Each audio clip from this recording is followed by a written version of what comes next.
마태복음 21장 33절에서 46절 말씀 가지고 주께서 하신 일이라는 제목으로 함께 오늘 은혜 나누고자 합니다.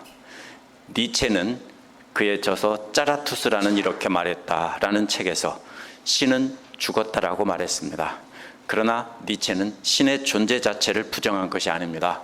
기독교가 오랫동안 변함없는 하나님의 세계인 내세와 변화하는 인간들의 현실 세계로 구분을 했습니다. 니체는 기독교가 구원이라는 명분으로 인간을 노예화시킨다는 것을 지적한 것입니다.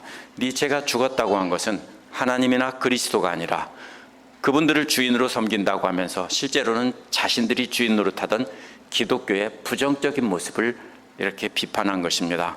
중세 기독교는 지동설을 주장하던 코페르니쿠스를 처형했고요, 또 십자군 전쟁을 일으켰습니다. 그것을 하나님의 이름을 팔아서요. 또 하나님과 예수 그리스도 이름을 팔면서 실제로는 자신들이 주인 노릇하는, 그래서 자신들이 세상을 지배하는 세상을 만들려고 했던 것입니다.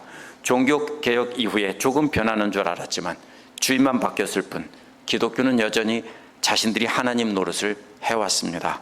오늘날 기독교 지도자뿐만 아니라 기독교인들 역시 그렇게 하나님을 내세우며 자신이 주인 노릇하는 경우가 많다는 것을 우리는 알 수 있습니다. 이러한 현상은 예수님 당시 유대교 지도자들도 마찬가지였습니다. 오랫동안 유대교 지도자들은 자신들이 하나님의 이름으로 백성을 다스리면서 실제로는 자신들이 하나님의 자리에 앉아 있었습니다.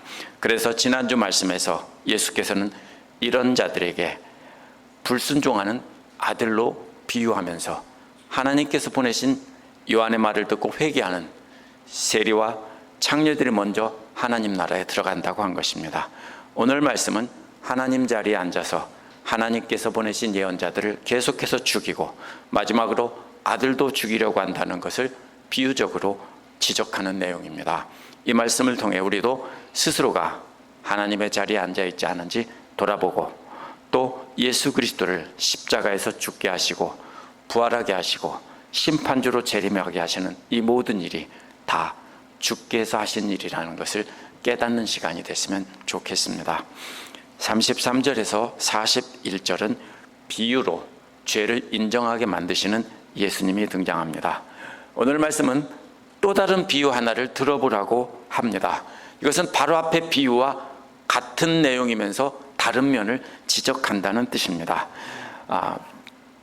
예수님께서 행하신 일들의 권위가 어디서 왔는지 도전을 했던 대제사장들과 백성의 장로들에게 계속해서 하시는 말씀입니다. 앞에서는 포도원에 가서 일하라는 두 아들 이야기였는데요, 이번에도 역시 포도원에 관한 이야기입니다. 또 왜냐하면 포도원은 이스라엘을 상징하는 것이었기 때문입니다.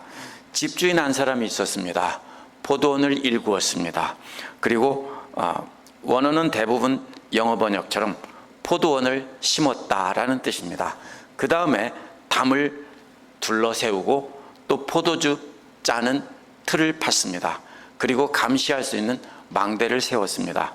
그 다음에 농부들에게 소작을 주고 먼 나라로 떠난 것입니다.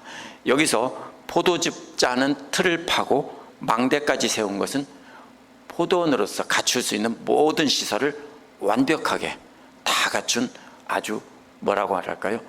럭셔리하다고 할까요? 아주 훌륭한 포도원이라는 뜻입니다. 이처럼 포도원을 만드는 과정은요, 이사야 5장 2절에도 나옵니다. 5장 7절에 보면 만군의 여호와의 포도원은 이스라엘 족속이고 그의 기뻐하시는 나무는 유다 사람이라고 했습니다.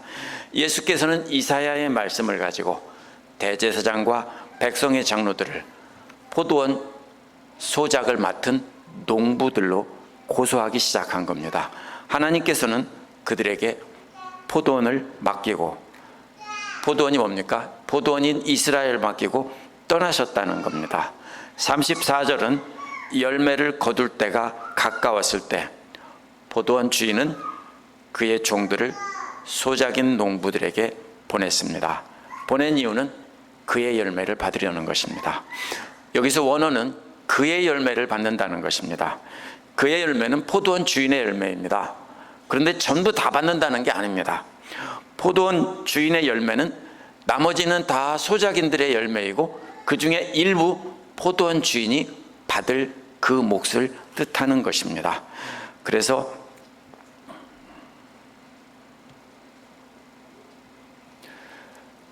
왜 그렇게 받느냐면요, 큰 돈과 시간을 들여 포도원을 만든 것은 주인이었기 때문입니다.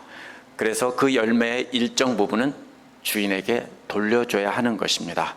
그런데 이 소작인 농부들은 주인의 종들을 하나는 때리고 하나는 죽이고 하나는 돌로 쳤다라고 했습니다. 이것은 셋이 왔는데 하나는 때리고 하나는 죽이고 하나는 돌로 쳤다는 뜻이 아니고요, 한 번은 보냈는데 처음에는 때리고 그 다음에 또 보내자, 그 다음에는 죽이고 마지막에는 돌로 쳐서 죽였다는 것입니다. 이것은 어디에 나오냐면요, 예레미야 20장에 보면 제사장 임메엘의 아들 바스울이 예레미야의 예언을 듣고 예레미야를 쳤습니다. 때렸습니다. 26장에 보면 여호야김 왕이 예언자 우리야를 죽였습니다. 또 역대하 24장에 보면 예언자 스가랴를 왕의 명에 따라 돌로 쳐 죽였습니다. 가장 심한 벌은 돌로 쳐 죽이는 것입니다. 그래서 때리는 것보다 더 강한 것은 죽이는 것이고 죽인 것보다 더 강한 것은 돌로 쳐서 죽이는 것입니다. 돌로 쳐서 죽이는 것은 최고의 심한 형벌입니다. 이스라엘의 조상의 그 지도자들이 전부 그렇게 했다는 것입니다. 하나님께서 보내신 예언자들에게 전부 이렇게 했다는 것입니다. 이들 조상들의 예언자들이 한 말이 뭡니까? 전부 회개하고 하나님 기뻐하시는 열매를 맺으라는 것이었습니다. 근데 그때마다 듣기 싫다고 다 이렇게 죽였다라는 것입니다. 이것을 비유로 말씀하신 겁니다. 그런데 예수님 당시에 실제 현실은요, 부재지주들은 소작인들을 아주 잔혹하게 다뤘습니다. 왜냐하면 그곳에 함께 있는 지주들이 아니고 먼 나라에 있기 때문에 통제가 안 되죠. 그래서 문제가 생길 때는 아주 잔혹하게 다뤘습니다. 이것은 실제와는 정반대의 이야기입니다. 당시에 이 부재지주들은 로마 시민들이고 로마 제국의 원로원 의원과 같은 아주 존귀한 신분의 사람들입니다. 이 사람들이 식민지인 유대 사람들에게 자신들의 포도원을 맡기고 로마에 가서 정치에 참여했던 것입니다. 그리고 가끔 와서 자기의 영토를 둘러보고 갔던 것입니다. 멀리 떨어져 있는 유대인 소작인들을 다루기 위해서는 잔혹하게 다루고 죽이고 처벌을 했습니다. 조금이라도 불순종하는 기미가 있으면 군대를 보내서 아주 잔혹하게 다루었습니다. 실제 상황에서 이런 일이 벌어졌다면요, 어떻게 됐을까요? 처음에 한 번 때렸다 그러면 그 다음 바로 군대들을 보내서 그들을 모조리 잡아 죽였을 것입니다. 이것이 실제 현실입니다. 근데 예수님께서 말씀하신 비유는 정반대로 뒤집혔습니다. 이는 구약시대에 하나님께서 예언자들을 보내며 회개의 열매를 맺으라고 하셨을 때 대제사장과 장로들이 실제로 했던 일들을 비유로 말씀하신 겁니다. 그렇게 자신이 보낸 종들을 때리고 죽이고 돌로 쳐 죽이기까지 했는데 많은 시간이 흘렀을 겁니다.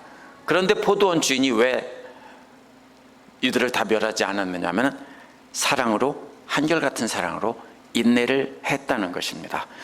왜냐하면 당시 일반적인 부재지주라면 많은 군대를 보내서 전부 쓸어버렸어야 맞습니다. 한 번 때렸을 때 바로 쓸어버렸을 겁니다. 그런데 이 주인은 무력으로 반란을 진압하지도 않았고 다른 종들을 처음보다 더 많이 보냈다고 했습니다. 이것은 한꺼번에 많이 보냈다는 뜻이 아니고요, 또 보내고 또 보내고 또 보내고 계속 보냈다는 뜻입니다. 많은 종들을 오랜 세월 동안 보냈습니다. 이는 하나님께서 보내신 예언자들을 때리고 죽이고 돌로 쳐 죽이던 이스라엘 지도자들을 한결같은 사랑으로 오래 참으시면서 예언자들을 계속해서 더 많이 보내며 회개의 열매를 맺기를 기다렸다라는 뜻입니다. 그런데도 저희에게도 그렇게 했다는 말은 하나님께서 계속 오래 참으시며 계속 사랑으로 보내시는 예언자들을 역시 때리고 죽이고 돌로 쳤다는 것입니다. 그러자 포도원 주인은 참 이상한 결정을 합니다. 자기 아들을 보내며 말하기를 내 아들은 공경할 것이다 라고 했다는 겁니다. 아들은 아버지와 동일한 권위를 가지고 있었기 때문입니다. 장차 포도원을 상속할 상속자였기 때문입니다. 이는 사사기부터 말라기까지 구약시대 악한 이스라엘들을 한없이 참으시다가 400년 동안 침묵하시다가 그 다음에 마침내 그 아들 예수를 보내신 것을 말하는 것입니다. 그러면서 하나님의 종들인 예언자들을 그렇게 했지만 그 아들만큼은 그렇게 하지 않을 것이라고 기대하며 마지막에는 아들을 보내셨다는 겁니다. 그런데 38절은 그 소작인 농부들은 서로 말하기를 이는 상속자다. 오라 우리가 함께 그를 죽이자고 그 유산을 차지하자라고 했습니다. 원어에서는 오라는 말과 죽이자는 말 사이에 원래는 연결하는 말이 있어야 되는데 이걸 뺐다는 뜻은 무슨 뜻이냐면요, 아주 긴박하게 생각할 것도 없이 오라 하고서 바로 몰려가서 그냥 바로 죽였다는 뜻입니다. 순식간에 이를 해치웠다는 뜻입니다. 이것은 무슨 뜻입니까? 오랫동안 그렇게 생각하고 있었다는 뜻입니다. 그런데 예수님 당시 소작인들이 이렇게 행동하는 것은 절대로 있을 수 없는 일입니다. 예수께서 말씀하신 이 비유는 그 당시 사람들에게는 전혀 이해가 되지 않습니다. 간이 배 밖으로 나온 것처럼 이렇게 행동할 수 없습니다. 왜냐하면 유대는 로마의 식민지이고 그 땅의 주인들은 전부 로마 사람들이었기 때문입니다. 특별히 그 사람들은 로마 제국의 그 귀족 계급들이었습니다. 그들이 말만 하면 유다에 주둔하고 있던 군대들이 모두 움직여서 그들을 모두 처형할 수 있는 힘이 있었습니다. 멀리에서도 말만 하면 바로 다 쓸어버릴 수 있었습니다. 그럼에도 불구하고 소작인들이 이렇게 신속하게 아들을 죽이자고 앞뒤 생각하지 않고 말할 수 있었다는 것은 딱 한 가지 경우밖에 없습니다. 주인이 보낸 종들을 때리고 죽이고 돌로 쳐 죽이는 일을 오랫동안 했는데도 주인이 나타나지도 않고 군대를 보내지도 않았습니다. 이 경우는 딱 한 가지 경우뿐입니다. 아, 주인이 죽었구나. 이들은 오랫동안 그렇게 생각하고 있었습니다. 주인은 죽었다. 오래전에 주인이 죽었다고 생각했을 겁니다. 어쩌면 종들을 때려서 보냈을 때 그 맨 처음에 그 다음에 군대를 보내서 자기들을 멸하지 않고 그때부터 아, 주인은 죽었구나 생각했을 것입니다. 처음에 때려서 보냈을 때 이들은 어쩌면 뭡니까? 때리기 전에도 왜 때렸을까요? 주인이 죽었다라고 생각했을 겁니다. 왜?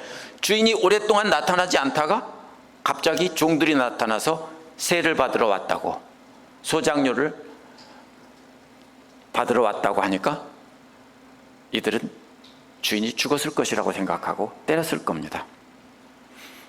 그러면서 혹시 살아있다면 즉시 군대가 올 것이니까 도망갈 준비를 하고 있었을 겁니다. 그런데 아무 일도 없습니다. 또 종이 옵니다. 이번에는 죽여봤습니다. 그런데 아무 소식이 없습니다. 아, 주인은 확실히 죽었구나. 그래서 그 다음에는 돌로 쳐 죽였습니다. 그런데도 아무 일도 일어나지 않습니다. 그래서 이들은 아, 이 주인은 죽은 것이라고 완전히 확신한 것입니다.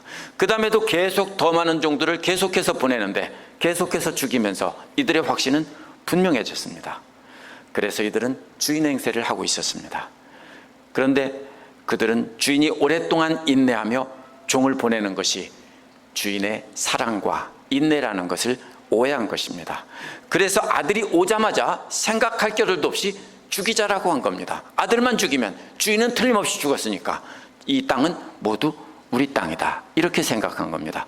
현대의 토지 개념으로는 이해가 안 되지만 고대인들에게는 충분히 그럴 수 있습니다. 주인이 없으면, 상속자도 없으면 경작하는 사람들이 주인 행세를 할 수 있는 것입니다. 그래서 아들이 오자 그렇게 죽이면 자기 것이라고 생각하며 포도원 밖으로 내던지고 거기서 죽였다는 겁니다. 이것이 무슨 뜻이냐면요, 출애굽 이후에, 출애굽 때는 하나님이 그들에게 직접 나타나셨습니다. 모두가 보았습니다. 그렇죠? 그런데도 계속 반란을 일으켰죠. 근데 출애굽 이후 가나안에 정착한 이유는 하나님께서 그들에게 직접 나타나신 일이 없었습니다. 그러자 바로 사사기 시대부터 말라기 시대까지 이들은 하나님은 오랫동안 자기들에게 나타나지 않으니까 죽었다라고 생각을 한 것입니다. 누가 그렇게 생각했습니까? 제사장과 율법학자들, 지도자들이 그렇게 생각했습니다. 그래서 그들은 자기들이 대신 하나님의 행세를 하며 이스라엘 백성들에게 하나님을 계시다고 속이면서 자기들은 계시지 않다라고 생각하면서 백성들을 자기들 마음대로 하나님의 이름을 이용해서 통치했던 것입니다.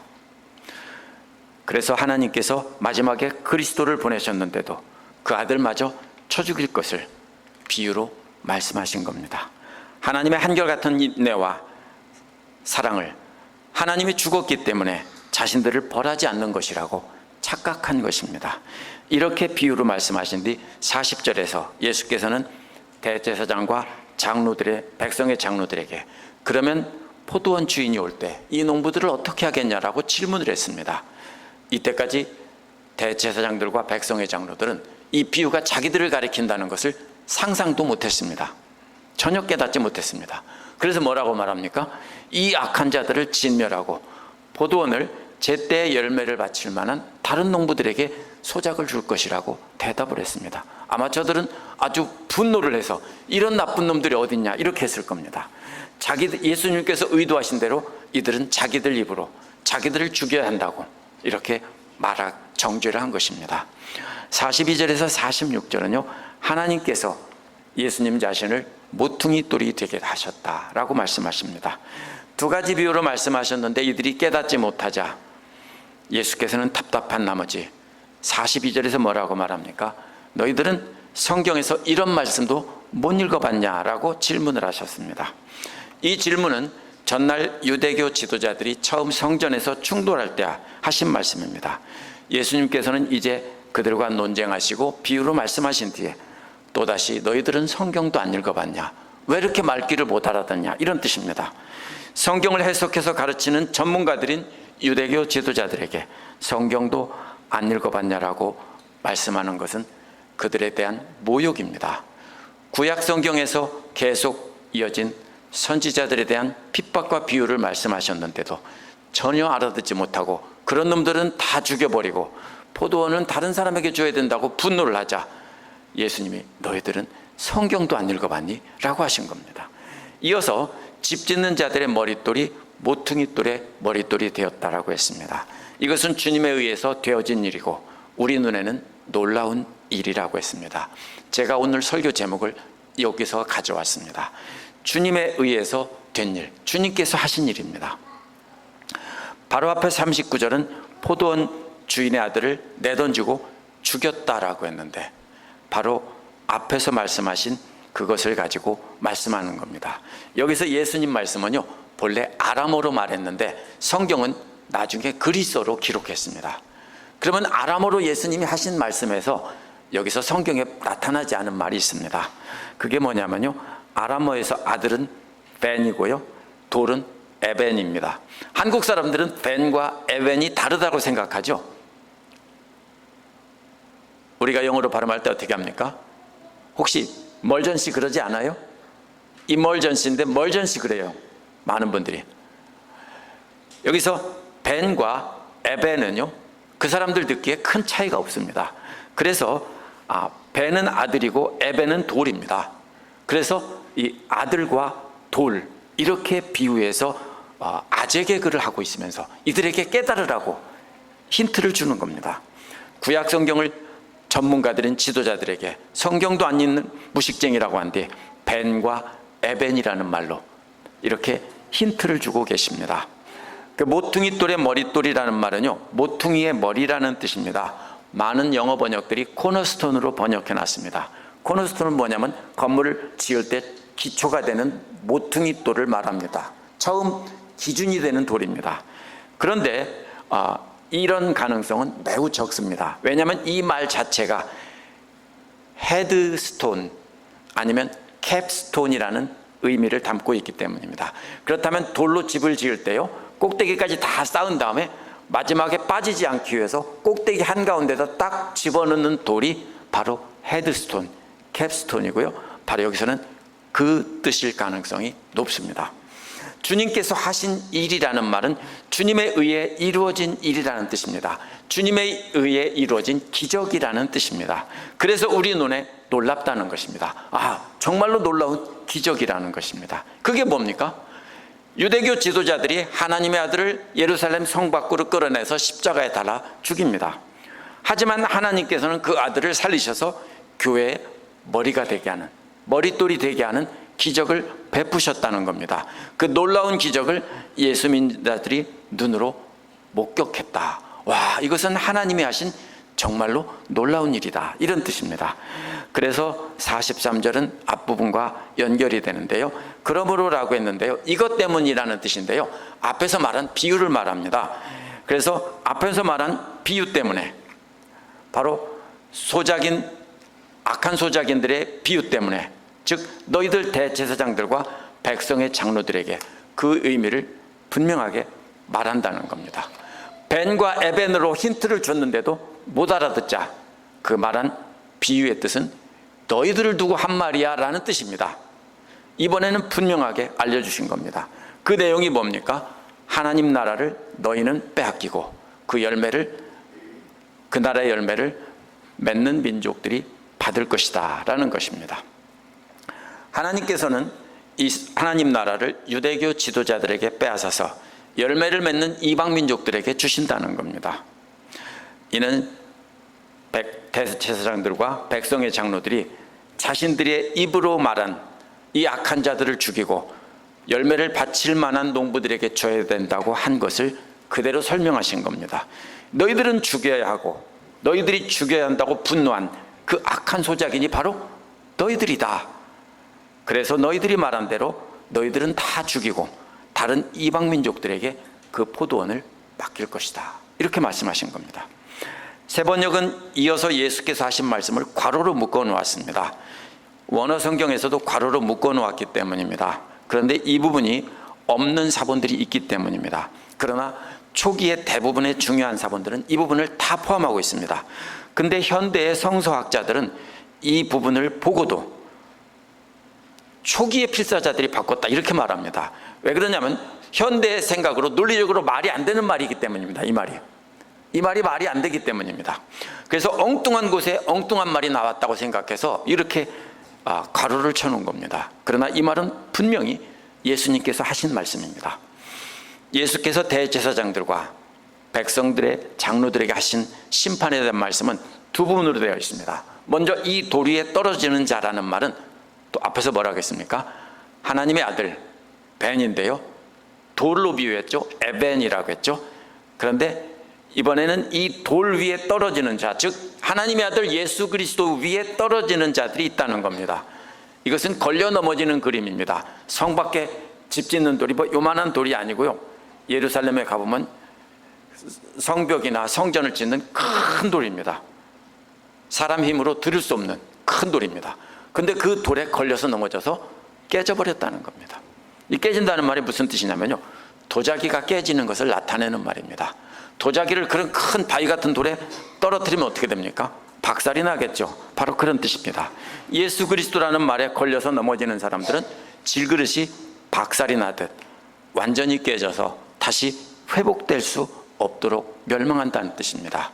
이것은 이사야 8장에 나오는 이스라엘 백성들에게 하나님께서는 걸려 넘어지게 하는 바위가 되신다는 말에서 나온 말입니다. 예수님 자신이 하나님이라고 하시는 겁니다. 그런데 구약을 제가 다 찾아보니까 이 말은 주로 구약에서 사람이나 동물의 머리가 박살난다고 할 때 이 말을 참 많이 썼습니다. 그렇기 때문에 건축자들이 쓸모없다고 버린 커다란 돌에 예수 그리스도라는 돌에 걸려 넘어지는 사람은 머리가 깨져서 박살나는 듯한 그림을 생생하게 보여주는 겁니다. 이와 짝을 이루는 말은요, 땅바닥에 버려졌던 그 돌이 공중부양하는 그림입니다. 공중으로 높이 떠서 이번에는 때려 부순다는 겁니다. 어디에 나오는 말이냐면 이것은 다니엘 2장에 나오는 말입니다. 우상들을, 커다란 돌이 공중에 뜨더니 우상들을 쳐서 박살냈다, 이때 나온 것입니다. 그런데 여기서 가루로 만들었다라고 했는데요, 이 말은 깨진 그릇보다 훨씬 심한 표현입니다. 어떻게 됩니까? 도자기가 있습니다. 근데 그 위에 엄청나게 큰 돌이 떨어졌습니다. 어떻게 될까요? 형체를 알아볼 수 없이 완전한 가루로 변합니다. 밀가루처럼 부서졌다는 것입니다. 이 말은 또 바람에 날아가는 곡식의 결을 날려버릴 때도 씁니다. 즉 깨진 조각의 부스러기가 바람이 불면 날아갈 만큼 아주 작은 조각으로 부서졌다는 뜻입니다. 이렇게 생생한 그림으로 말씀하십니다. 계속해서 힌트를 줬는데도 못 알아듣자 이번에는 정확히 알려준 다음에 너희들은 그렇게 돌 위에 떨어지면 그릇처럼 박살나실 것이고 그 돌이 공중부양해서 너희들 위에 떨어지면 완전히 밀가루처럼 될 것이다, 이런 뜻입니다. 그제서야 장로들은, 대제사장들과 백성의 장로들은 깨달았습니다. 백성의 장로들이 대부분 바리새파 사람들이었기 때문에 이번엔 대제사장들과 바리새파 사람들이라고 말을 바꿔 쓴 것입니다. 대제사장 가문 사람들은 형식적인 지도자들이고 실제 백성을 다스리던 사람들은 바리새파 사람들입니다. 그들은 이 말씀을 듣고서야 예수님의 지금까지 비유가 자기들을 가리킨다는 것을 깨달았습니다. 형광등인데요, 옛날 형광등 중에 켜놓고 한 5분이나 10분이 있으면 켜지는 거 있죠. 이건 진짜 그런 형광등입니다. 그래서 그들이 예수님을 잡고자 했는데 무리를 무서워했다고 했습니다. 왜냐하면 무리가 예수를 선지자로 여겼기 때문입니다. 26절에서 요한에 대한 평가를 할 장면에서도 똑같이 나옵니다. 이것은 무리들이 요한이나 예수님을 옳게 평가하고 있다는 뜻이 아닙니다. 이 무리들이 이 유대교 지도자들을 주저하게 만들기 충분했다는 뜻입니다. 왜 그러냐면요, 이 사람들은 평소가 아니라 명절 때 모여든 수많은 군중들입니다. 먼 나라에서부터 몰려온 예루살렘 안에 바글바글 모여있던 축제 때, 큰 명절 때 모인 유대인 무리들입니다. 근데 그 중에서 많은 사람들이 예수를 선지자로 여기고 있는데 거기서 만약에 예수님을 잡아 죽인다면, 그들이 즉시 일어나서 폭동을 일으킨다면 걷잡을 수 없는 난리가 벌어집니다. 그래서 이들은 두려워했다는 것입니다. 여기서 유대교 지도자들에게서 완전히 멸망할 자들의 특징을 발견할 수 있습니다. 하나님보다 사람을 무서워한다는 것입니다. 이들은 왜냐하면 하나님은 죽었다고 생각하기 때문에 하나님은 전혀 두려워하지 않습니다. 그러나 사람들은 두려워하고 있습니다. 오늘 말씀에서 예수께서는 하나님 나라를 빼앗아서 이방 나라에 주신다고 했기에 마지막 때에 혈통의 이스라엘이 중심이 되어서 하나님 나라가 회복된다고 보는 것은 성경을 문자적으로 잘못 해석하는 겁니다. 하나님 나라는 항상 새로운 사람들에게, 그 중에서 또 남은 자들에게, 또 그들이 타락하면 또 남은 자들에게 이렇게 이어져 왔습니다. 교회 역사를 보아도 역시 계속해서 타락하고 멸망의 길로 갔고 그 중에 일부가 살아남아서 하나님 나라를 이어갔습니다. 오늘날 우리도 오늘 말씀에 나온 악한 소작인과 같을 수 있다는 것을 우리가 기억해야 됩니다. 처음에는 살아계신 하나님의 놀라운 은혜를 체험하고 감격스러운 마음으로 믿기 시작했습니다. 처음에는 어려운 일이 있어서 기도하다가 붙잡고 간절히 기도하다 보니까 그것을 응답을 받고 하나님은 살아계신다라고 고백을 했습니다. 근데 모든 일이 형통하고 잘 되게 되자 어느새 하나님은 죽었다라고 생각하기 시작합니다. 왜요? 한 번도 자기에게 나타나지 않기 때문입니다. 게다가 하나님께서 주신 축복으로 세상에서 성공한 사람이 시간과 물질을 들여 오랫동안 교회를 섬기다 보면 존경받는 자리에 서게 됩니다. 그러면 나중에는 누구나 예외 없이 다 하나님이 되는 것입니다. 교회 내 모든 다툼들이 다 이렇게 하나님은 살아계시지 않는다고 생각하고 스스로 하나님이 되었을 때 일어나는 것입니다. 아무도 반대하는 사람 없이 오랫동안 모두에게 인정받으면 사람은 다 나중에는 하나님은 계시지 않고 자신이 하나님이 되는 겁니다. 물론 말로는 하나님은 살아계시다고 하죠. 그러나 실제 행동은 그렇게 바뀌는 겁니다. 구약에 나타난 거짓 예언자들도 예외 없이 하나님 자리에 앉아서 하나님 노릇하며 사람들의 박수갈채를 받고 존귀와 영광을 다 받았습니다. 반대로 하나님의 예언자들은 하나님의 뜻을 전하다가 예외 없이 욕먹고 고난당하고 죽임까지 당했습니다. 그렇기 때문에 우리가 예수님 때문에 고난을 당하고 어려움을 당한다면 기뻐하고 즐거워해야 합니다. 반대로 예수님 때문에 하나님께서 우리를 형통하게 하셔서 성공하게 하고 박수갈채를 받고 존경을 받는 자리에 세워주셨다면 조심해야 됩니다. 우리가 혹시 내가 혹시 하나님이 되어가고 있지는 않은지 조심해야 합니다. 모두가 다 그렇다는 건 아닙니다. 그러기가 쉽다는 것입니다. 그래서 예수께서 제자들이 하나님이 되는 것을 막기 위해 마태복음 20장에서 너희 중에 누구든지 크고자 하는 자는 섬기는 자가 되고 너희 중에 으뜸이 되고자 하는 자는 너희의 종이 되어야 한다라고 하신 겁니다. 또 16장에서는 자기를 부인하고 자기 십자가를 지고 따라오라고 하신 겁니다. 안 그러면 우리는 다 하나님이 되어 하나님이 받을 열매를 우리가 다 받아먹기 때문입니다. 그러나 우리는 우리를 핍박하는 자들과 싸우거나 대적하지 말아야 됩니다. 왜냐하면 그들이 우리 주 예수 그리스도라는 반석에 걸려서 그릇이 박살나듯 박살이 날 것이고 그들이 공중부양해서 그들 위에 떨어질 때는 밀가루처럼 될 것이기 때문입니다. 이 모든 것이 다 하나님께서 하신 일이라는 것입니다. 하나님을 두려워하지 않고 사람들만 두려워하며 거룩하는 척하는 자들은 하나님께서 이렇게 완전히 가루로 내실 겁니다. 그렇기 때문에 우리는 버림받은 돌을 머릿돌로 만드신 하나님만 두려워해야 합니다. 그것이 바로 예수 그리스도를 살리신 우리 하나님께서 하신 일이고 앞으로 또 하실 일입니다.